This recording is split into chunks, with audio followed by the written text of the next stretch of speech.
안녕하세요. 빗물박사 한무영입니다. 오늘은 뭐뭐뭐 물관리 시리즈 중에 포장만 요란한 투수성 포장이라는 제목으로 말씀드리겠습니다.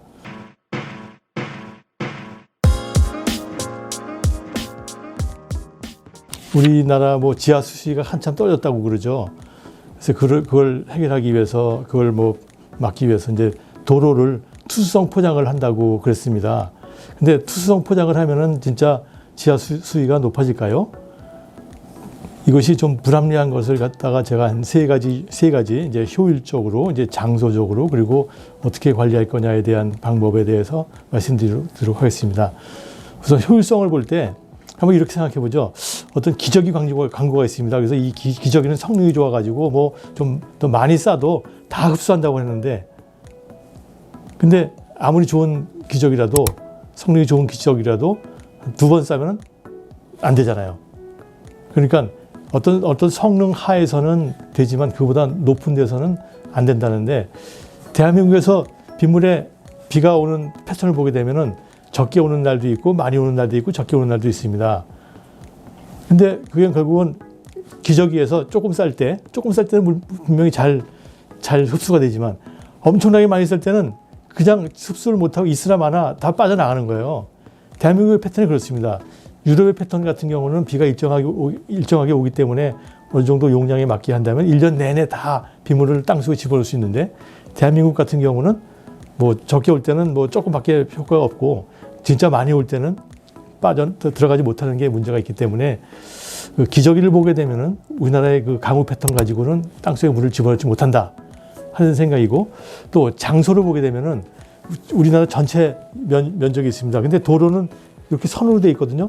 선에 떨어지는 빗물을 갖다가 포장을 바꿔가지고 한다고 그러는데, 전체 면적에 비해서는 여기가 굉장히 좁습니다. 그리고 어려워요. 그리고 이제 이걸 또 비교하기 위해서는 비스켓 있잖아요. 비스켓을 보면은 구멍이 뽕뽕뽕뽕 나와 있습니다. 조그맣게. 이거는 아마 여기서 비스켓 구울 때 기체가 나오는데 그걸 잘 빠져나가게 해줘야지만이 예쁘게 구워지기 때문에 골고루 그 공기 나가는 구멍을 만드는 것처럼, 땅속에 물을 집어넣을 때도 한 줄에다가 다 집어넣어 가지고는 제대로 들어가질 않는 거예요. 전체적으로 골고루 들어가야지 되죠.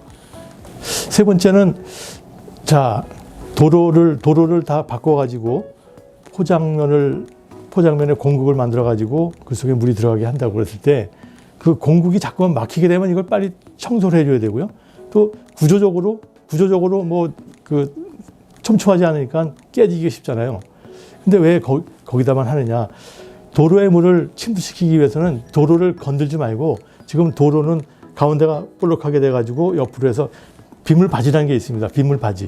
빗물바지를 이용해서 거기서 침투를 시키게 되면은 훨씬 좋다. 실제로 일본 같은 경우는 이렇게 빗물바지에서 떠진 빗물을 받아가지고 땅속에 침투시키니까 그 밑에 있었던 그 용천수가 다시 부활하는 그런 경우가 있었습니다.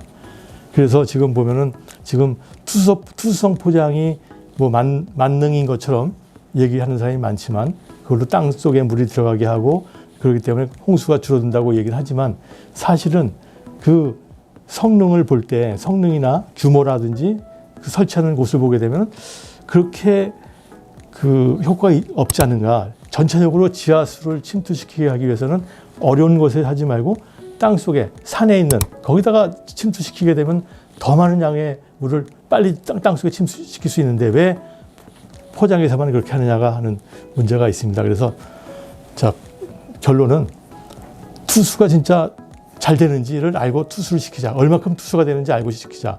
그래서 포장만 요란한 투수성 포장을 하지 말고, 투수를 해서 이제 땅속에 집어넣게 하기 위해서는 일단 절유한 다음에 침투시키는 것이 실질적인 효과가 있습니다.